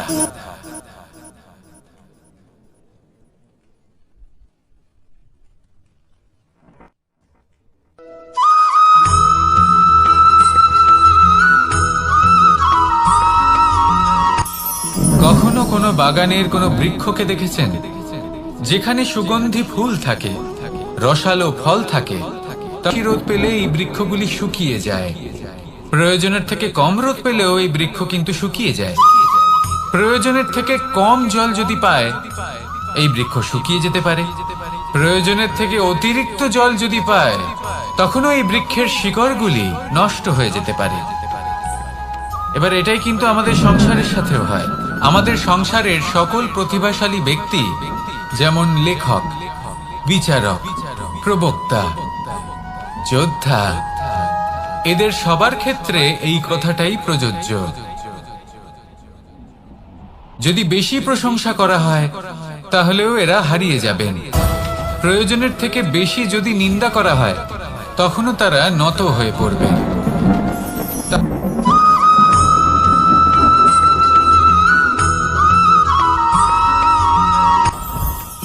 জীবনে কিছু শেখা অত্যন্ত গুরুত্বপূর্ণ। এবার কি কি শিখতে হবে সেই সব শেখানোর জন্য অনেক শিক্ষক রয়েছেন, কিন্তু কি শিখবেন না আর কি করবেন না, এটা আমাদের নিজের অভিজ্ঞতা দিয়ে শিখতে হয়। কিন্তু তার মানে এটা নয় যে যদি আপনাকে শিখতে হয় যে আগুনের তাপ কতটা, আপনাকে আগুনের মধ্যে হাত দিতে হবে। না, অন্য কারোর অভিজ্ঞতা দ্বারাও শিখতে পারেন। প্রশ্ন শুধুমাত্র একটাই যে আপনি কি শিখতে চান নাকি চান না। যদি আপনি এটাই ভাবেন যে আমি শুধুই নিজের অভিজ্ঞতা দ্বারাই শিখতে চাই, তাহলে জীবনকাল ছোট মনে হবে, অনেক কিছুই শিখতে পারবেন না। তাই নিজের সাথে সাথে বড়দের অভিজ্ঞতার দ্বারাও শেখা শুরু করে দিন। এই সংসারের অভিজ্ঞতা দ্বারা শিখতে শুরু করে দিন।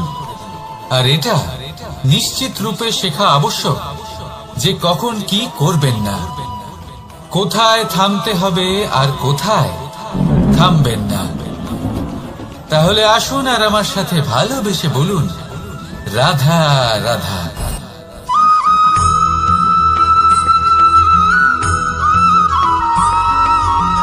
এই সংসারে সব থেকে বেশি কোমল বস্তু হলো রেশম।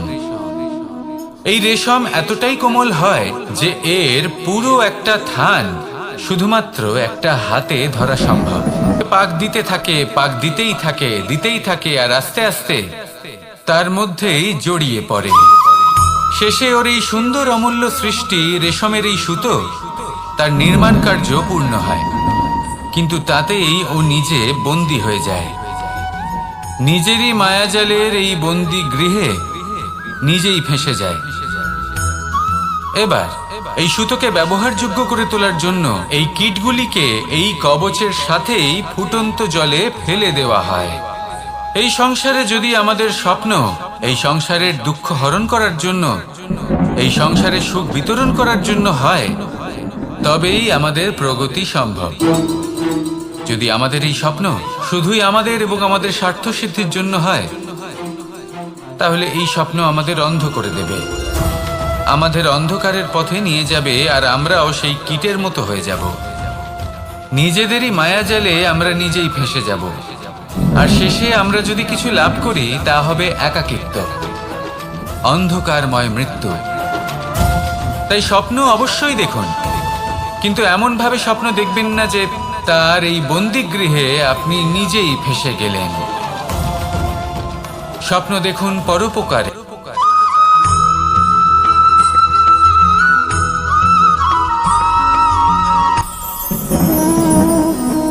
শক্তি এক অত্যন্ত বিচিত্র বস্তু, বা বলতে পারেন অনুভূতি।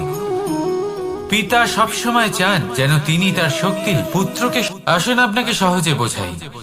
যদি আপনি সুপাত্র হন আর আপনাকে শক্তি দেওয়া হয়, তাহলে আপনি সেই শক্তির গুরুত্ব বুঝবেন, কোথায় সেই শক্তি প্রয়োগ করা উচিত সেটা বুঝবেন। আর এটা যেহেতু অর্জন করা শক্তি হবে, সেই শক্তির অপব্যবহার হবে না। কিন্তু যদি এই আপনি কুপাত্র হন আর যদি আপনাকে এই শক্তি দেওয়া হয়, তাহলে কি হবে? দেখতে গেলে এই শক্তি আপনি দান হিসেবে পেয়েছেন, তাই না আপনি এই শক্তির গুরুত্ব বুঝবেন আর না এর প্রয়োগ আপনি জানবেন। তার অপব্যবহার হওয়া সুনিশ্চিত। তাই যদি আপনি কোনো শক্তি অর্জন করতে চান, তাহলে আগে তার যোগ্য হয়ে উঠুন, পুত্র নয় পাত্র হয়ে উঠুন। আর আমার সাথে ভালোবেসে বলুন, রাধা রাধা।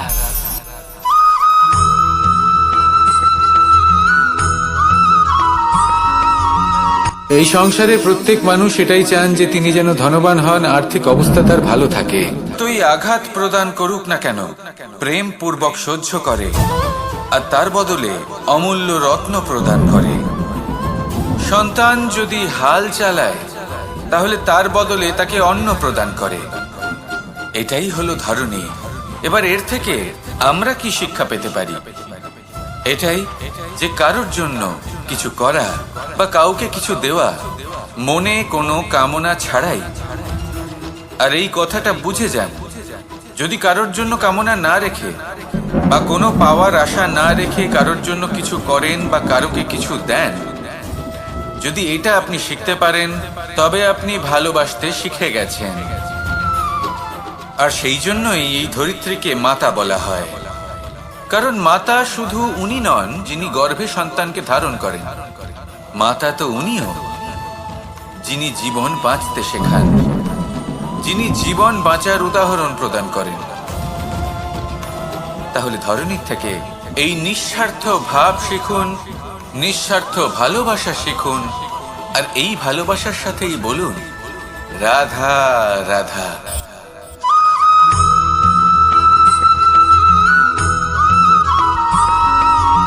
মানুষ জন্মগ্রহণ করে, তার সাথে ভয়েরও জন্ম হয়। ছোটবেলা থেকেই আমাদের মনে কোনো না কোনো প্রকারের ভয় থেকেই যায়। কেউ এই বিষয়ে ভয় পায় যে তার কোনো বস্তু তার থেকে দূরে চলে যাবে, ভেবে ভয় পায় যে আমরা যেন পথ না হারিয়ে ফেলি, আদি ইত্যাদি। কিন্তু সত্যি কথা বলতে ভেবে দেখুন, এই ভয় বাস্তবে কি? শুধুই একটা মনস্থিতি, আর কিছুই নয়। যা কিছু আপনি জীবনে পেয়েছেন তা একদিন আপনাকে হারাতে হবে। এই জীবন হলো আপনারই, কিন্তু তাও একদিন সমাপ্ত হবে। তাই ভয় পেয়ে কি লাভ? এই ভয় শুধু আপনাকে জীবন যাপন করা থেকে বাধা দিচ্ছে, আর কিচ্ছু নয়। পথ হারিয়ে ফেললেই বুঝতে পারবেন যে নতুন পথ কিভাবে বানাতে হয়। কিছু মানুষকে জীবন থেকে হারালে তবেই আপনি বুঝবেন যে আপনার আপনজনকে। এই ভয়ের কারণে ভীত হয়ে থাকবেন না। এই তারা নক্ষত্র অন্ধকারের অভাবে গুরুত্ব হারায়। শিবকেও মহাদেব হওয়ার জন্য বিষ পান করতে হয়েছিল। প্রত্যেক পরিস্থিতি, প্রত্যেক সাফল্য আপনার পরীক্ষা নেবে, তাতে উত্তীর্ণ হওয়া হলো আপনার কর্ম। যখনই আপনি ভয় পাবেন বা সংকটের সম্মুখীন হবেন, তখন সাহসের সাথে তার সম্মুখীন হন। মনে রাখবেন, যে সম্মুখীন হতে জানে সাফল্য তার সাথে সবসময় থাকে। আসুন আর আমার সাথে ভালোবেসে বলুন, রাধা রাধা।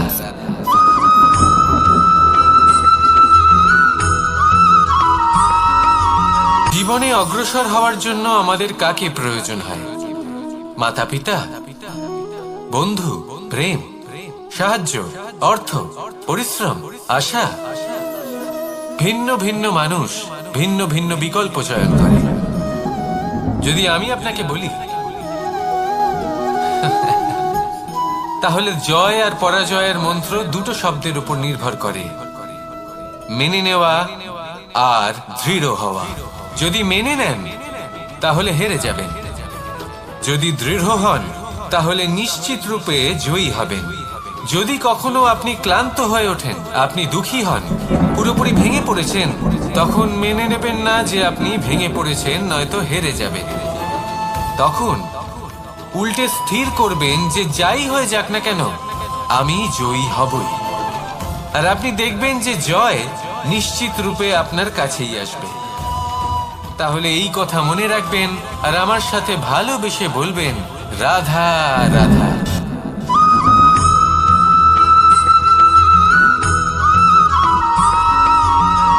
এই সংসারে কোনো বস্তু হোক বা ব্যক্তি হোক, তার একার গুরুত্ব কিন্তু খুব বেশি নয়।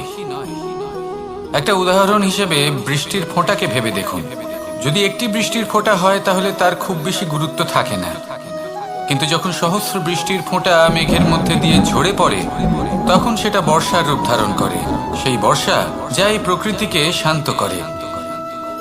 সেইভাবেই পাথরের ছোট টুকরো, তার খুব বেশি গুরুত্ব থাকে না, কিন্তু যখন অসংখ্য পাথরের টুকরো একত্রিত হয় তখন তা পর্বতের আকার ধারণ করে। সেইভাবেই কিছু মানুষ যখন একত্রিত হন তখন তৈরি হয় পরিবার, কিছু পরিবার যখন একত্রিত হয় তখন তৈরি হয় সমাজ, যখন অনেক সংখ্যক সমাজ একত্রিত হয় তখন তৈরি হয় রাজ্য। এবার এই রাজ্যের সব থেকে গুরুত্বপূর্ণ ব্যক্তি হতে পারেন রাজা, কিন্তু তাও সেই রাজা একা কিছু করতে পারেন না। যুদ্ধ লড়ার সময় তারও নিজের সৈন্যদলকে প্রয়োজন পড়ে। কিন্তু এই সংসারে এমন একজন ব্যক্তি আছেন যিনি একাই সব কাজ করতে থাকেন, এবং সেই ব্যক্তি হলেন মা। আমাদের জীবনে একজন পিতার ভূমিকা কিন্তু নিঃসন্দেহে অমূল্য, কিন্তু আমাদের সকলের জীবনে যে ভূমিকা একজন মায়ের তা অন্য কারোর থাকে না। একজন মা একাই সন্তানকে বড় করতে পারেন, সংস্কারী করে তুলতে পারেন, তার জন্য পরিশ্রম করেন। আর এত কিছু কাজ করার পরেও তার কাজের জন্য তিনি প্রশংসা অবশ্য পান না। উল্টে যদি সেই সন্তান অনুচিত পথে চালিত হয়, অনুচিত কর্ম করে, তখন সেই মাকেই অপবাদের পাত্র হয়ে উঠতে হয়। আমাদের জীবনে মায়ের যোগদান কতটা সেটা বুঝুন। আপনাকে বড় করে তোলার জন্য উনি কতটা পরিশ্রম করেছেন সেটা বুঝুন। আজ থেকে এখন থেকে। এই মুহূর্ত থেকে মাকে সম্মান করতে শিখুন। যখন সময় পাবেন, যখন সুযোগ হবে, তখন তার প্রশংসা করুন, ওনারও ভালো লাগবে। আর মায়ের এই মমতার জন্য, তার এই ভূমিকার জন্য আসুন সবাই মিলে আমরা তাকে প্রণাম করি, আর সকলে মিলে ভালোবেসে বলি, রাধা রাধা।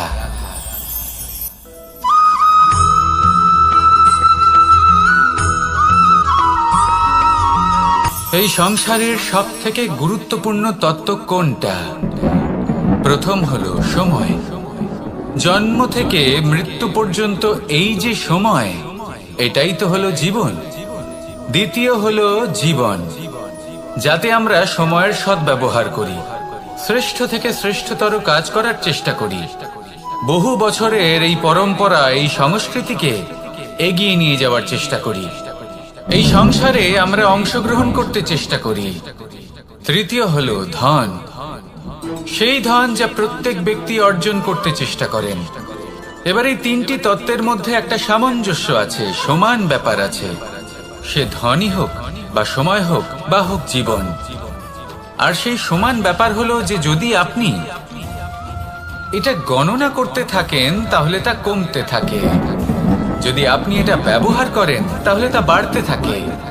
একে সংগঠিত করে রাখতে চেষ্টা করলে এ হাত থেকে ফসকে যায়, কিন্তু যদি আপনি একে সামলে রাখতে শিখে যান তাহলে এমন কাজ করবেন যাতে সংসারের সাথে সাথে পরবর্তী প্রজন্ম লাভবান হবে। যদি কিছু শিখতে চান তাহলে সামলাতে শিখুন, গণনা করা বা সংগঠিত করা নয়। আসুন আর আমার সাথে ভালোবেসে বলুন, রাধা রাধা।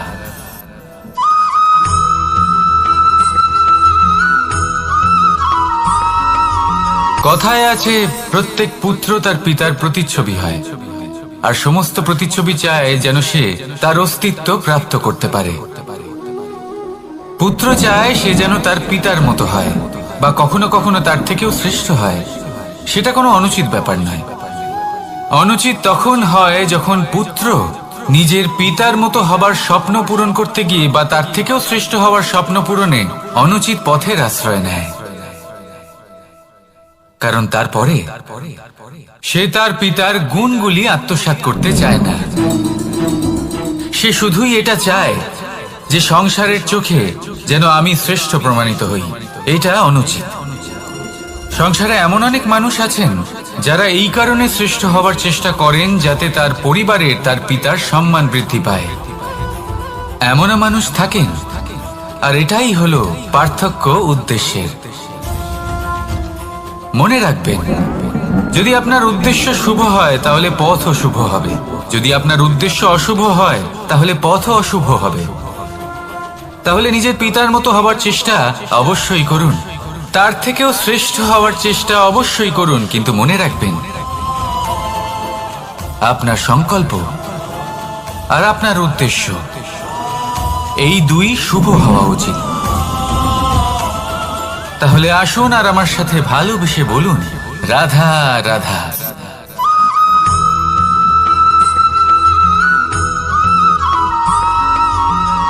পিতা আর পুত্রের সম্পর্ক অত্যন্ত মধুর হয়ে থাকে। পিতা স্বপ্ন দেখেন, তাকে পূর্ণ করার সকল সম্ভাব্য চেষ্টা করেন, কিন্তু তাও অনেক সময় ওনার স্বপ্ন অপূর্ণ থেকে যায়। তখন পিতা ভাবেন যে স্বপ্ন উনি পূর্ণ করতে পারেননি, ওনার সন্তান তা অবশ্যই পূরণ করবে। যে স্থানে উনি কখনো পৌঁছতে পারেননি, সেই স্থানে ওনার পুত্র অবশ্যই পৌঁছবে।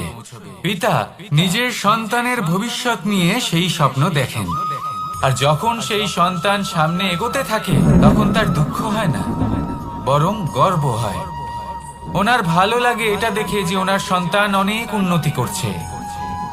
কিন্তু যখন সন্তান নিজের অভিভাবকের শক্তি দেখে, তার যশ দেখে হিংসা করতে থাকে, সমস্যা সেইখানেই শুরু হয়। সেই জন্য সকল সন্তানকে এটা মনে রাখতে হবে, দেখুন, পুত্র হবার সুবাদে, এক সন্তান হবার সুবাদে এটা হলো আপনার অধিকার যে আপনি আপনার পিতার থেকে বেশি উন্নতি করবেন। আপনার পিতাও এটাই চান। কিন্তু সুস্থভাবে এটা করুন। একটা রেখা টেনে নিন যাতে আপনি তাতে এগোতে পারেন আর আপনার পিতার তাতে গর্ববোধ হয়, আর সেই বিষয়ে দুঃখ না হয় যে আমার সন্তান আমাকেই ছোট করার চেষ্টা করছে। ইতিহাস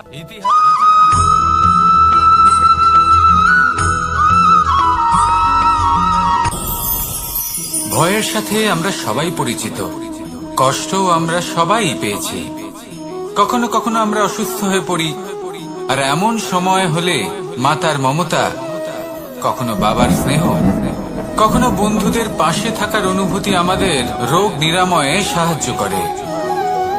কখনো যদি আমরা নিরাশ হয়ে পড়ি, তখন যদি আমাদের কোনো আপনজন আমাদের দুটো ভালো কথা বলে, তখন আমাদের মনোবল বেড়ে যায়। ঠিক তেমন সংসারের এই রঙ্গমঞ্চে যদি আপনি পীড়িত অনুভব করেন, কিছু শুভ কথা আলোচনা করুন, কিছু স্তুতি গান করুন, কিছু মুহূর্তের জন্য হলেও নিজের ইষ্টদেবের কথা স্মরণ করুন আর প্রার্থনা করুন।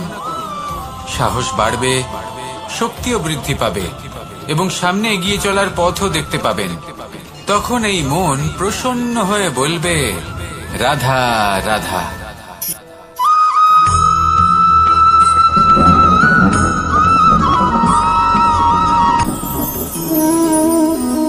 শক্তি এক অত্যন্ত বিচিত্র বস্তু, বা বলতে পারেন অনুভূতি।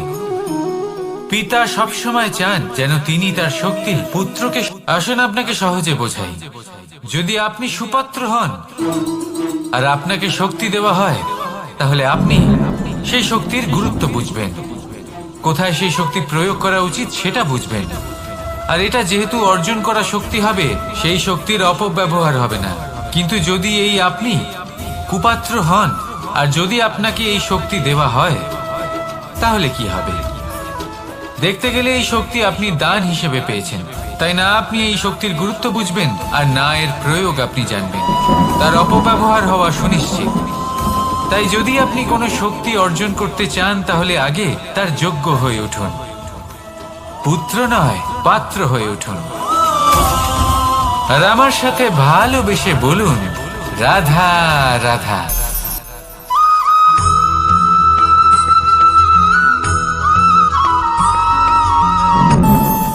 আমাদের মনে যখন কোনো প্রশ্ন ওঠে, কোনো দ্বন্দ্ব জাগে, তখন আমরা যাই আমাদের গুরুর কাছে, আমাদের আরাধ্যের কাছে গিয়ে জিজ্ঞেস করি।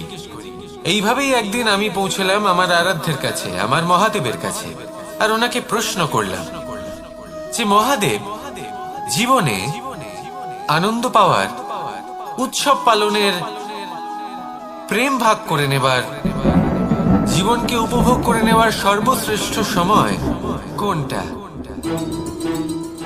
মহাদেব হাসলেন আর উনি বললেন, জীবনে উৎসব পালনের সব থেকে শ্রেষ্ঠ দিন হলো মৃত্যুর ঠিক আগের দিনটা।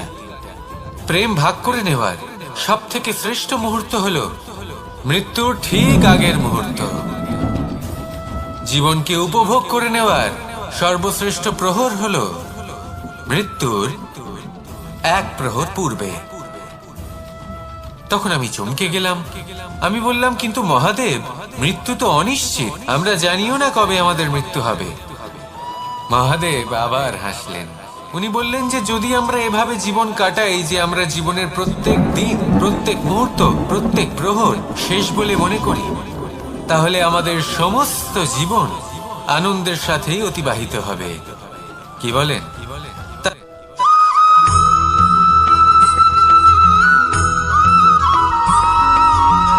এই সংসারের সব থেকে গুরুত্বপূর্ণ তত্ত্ব কোনটা? প্রথম হলো সময়। জন্ম থেকে মৃত্যু পর্যন্ত এই যে সময়, এটাই তো হলো জীবন। দ্বিতীয় হলো জীবন, যাতে আমরা সময়ের সদ্ব্যবহার করি, শ্রেষ্ঠ থেকে শ্রেষ্ঠতর কাজ করার চেষ্টা করি। বহু বছরের এই পরম্পরা, এই সংস্কৃতিকে এগিয়ে নিয়ে যাওয়ার চেষ্টা করি। এই সংসারে আমরা অংশগ্রহণ করতে চেষ্টা করি। তৃতীয় হলো ধন, সেই ধন যা প্রত্যেক ব্যক্তি অর্জন করতে চেষ্টা করেন। এবার এই তিনটি তত্ত্বের মধ্যে একটা সামঞ্জস্য আছে, সমান ব্যাপার আছে। সে ধনই হোক বা সময় হোক বা হোক জীবন। আর সেই সমান ব্যাপার হলো যে যদি আপনি এটা গণনা করতে থাকেন তাহলে তা কমতে থাকে, যদি আপনি এটা ব্যবহার করেন তাহলে তা বাড়তে থাকে। একে সংগঠিত করে রাখতে চেষ্টা করলে এ হাত থেকে ফসকে যায়, কিন্তু যদি আপনি একে সামলে রাখতে শিখে যান তাহলে এমন কাজ করবেন যাতে সংসারের সাথে সাথে পরবর্তী প্রজন্ম লাভবান হবে। যদি কিছু শিখতে চান তাহলে সামলাতে শিখুন, গণনা করা বা সংগঠিত করা নয়। আসুন আর আমার সাথে ভালোবেসে বলুন, রাধা রাধা।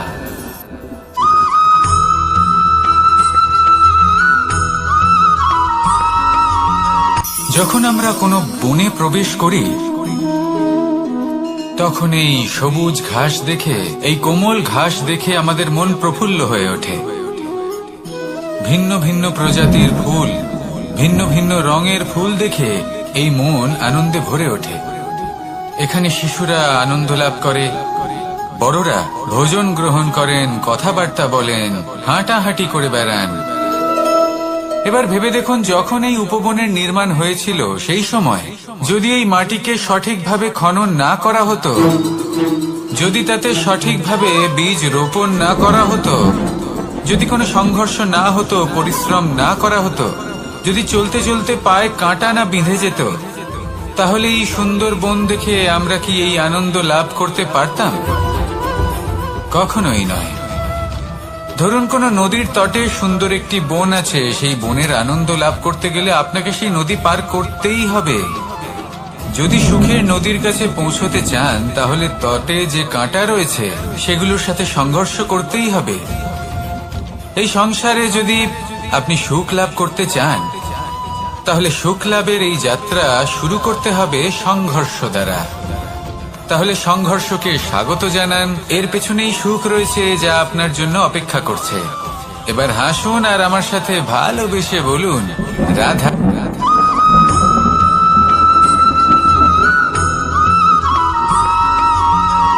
পুরুষার্থ। শাস্ত্রে 4 ধরনের পুরুষার্থের কথা বলা হয়েছে। প্রথম হলো ধর্ম। আপনি কি জানেন এই ধর্ম আসলে কি? আপনার কি মনে হয় ধর্ম আসলে কি? কোনো বিশেষ ঈশ্বরকে মানাই কি ধর্ম বলা হয়? নাকি কোনো বিশেষ রীতি পালন করাই হলো ধর্ম? নাকি কোনো বিশেষ সাহিত্যকে সর্বশ্রেষ্ঠ মনে করাই হলো ধর্ম? না, ধর্ম হলো সেটা যাকে ধারণ করা যেতে পারে। আর ধারণ শুধু সেটাই করা যায় যা পবিত্র। পবিত্র শুধু তাকেই বলা হয় যা নিঃস্বার্থ, যার মধ্যে শাসন করার কোনো ইচ্ছে নেই, যা সরলভাবেই প্রবাহমান, জল এবং বায়ুর মতো। যখন কোনো ব্যক্তি ধর্মকে ধারণ করেন এবং সেই ধর্ম সেই ব্যক্তিকে রক্ষা করে, তখন তাকে ধর্ম বলা হয়। ধর্ম যা রক্ষা করে অহংকার থেকে, খারাপ চিন্তার হাত থেকে। সেই জন্য পুরুষার্থ গড়ে তোলার আগে, ধর্ম পালন করার আগে ধর্মের প্রকৃত অর্থ কি সেটা বুঝে নিন। এটা জেনে রাখুন যে সমস্ত ধর্মের আধার, সমস্ত ধর্মের ভিত শুধুমাত্র ভালোবাসা। আসুন আর এই ভালোবাসার সাথেই বলুন, রাধা রাধা।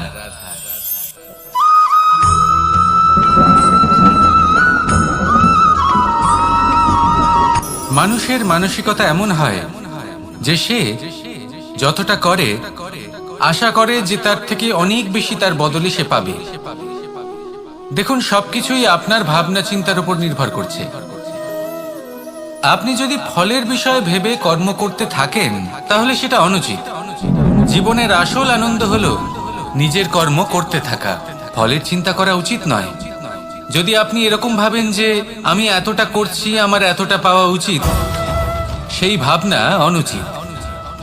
যদি আপনি সেবার মানসিকতা নিয়ে কর্ম করতে থাকেন, কর্মচক্রে প্রবাহিত হন, যদি আপনি এমন ভাবনা রাখেন যে আমি এতটা পাচ্ছি তাই এর থেকে অনেক বেশি আমি কর্ম করব, তাহলে নিশ্চিত রূপে আপনি যতটা করছেন তার থেকে অনেক বেশি আপনি পাবেন, আপনার আশার থেকে অনেক বেশি আপনি পাবেন।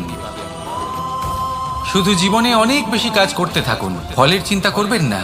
আর মনে রাখবেন, এই ভাবনাই সব থেকে বড় বীজ। কর্মের উপর বিশ্বাস রাখুন, জীবনে যা যা আপনি চান সবই সুখময় হবে। আসুন আর আমার সাথে ভালোবেসে বলুন, রাধা রাধা।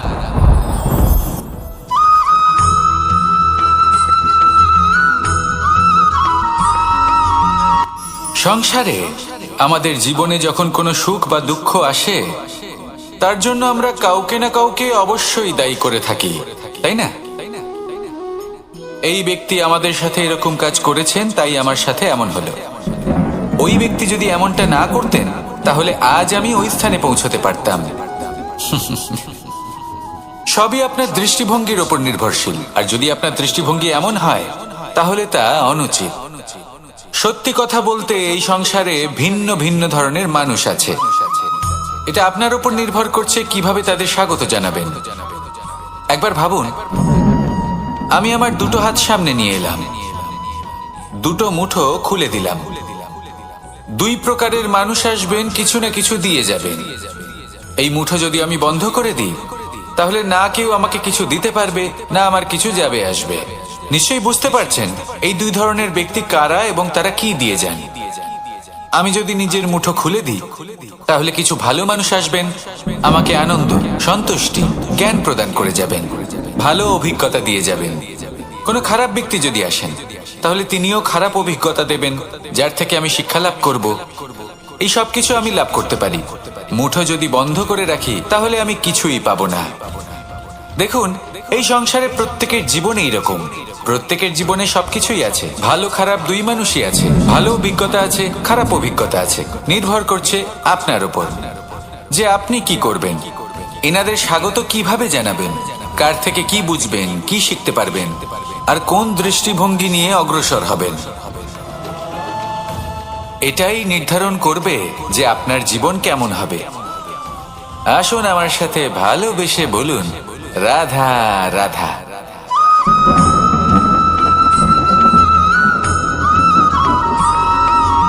ফিরে আসছিলেন এবং তাদের ফেরার পথে হঠাৎ করে কোথাও থেকে একটি বাছুর চলে এলো। এই দুই বোন ভয়ভীত হয়ে গেলেন আর তাদের হাত থেকে সেই আটা পড়ে গেল, মাটিতে মিশে গেল। এবার এই পুরো ঘটনাক্রমে যদি কারোর বিন্দুমাত্র লাভ হয়ে থাকে, বিন্দুমাত্র আনন্দ পেয়ে থাকে, তাহলে সে কে? সেই ছোট বোন, যিনি মাঝে মাঝেই গমের দানা তুলছিলেন এবং খাচ্ছিলেন। কিছুটা হলেও উনি আনন্দ লাভ করেছিলেন। এবার এরকমই হলো আমাদের জীবনে ভক্তি এবং ভালোবাসা সংক্রান্ত বিষয়।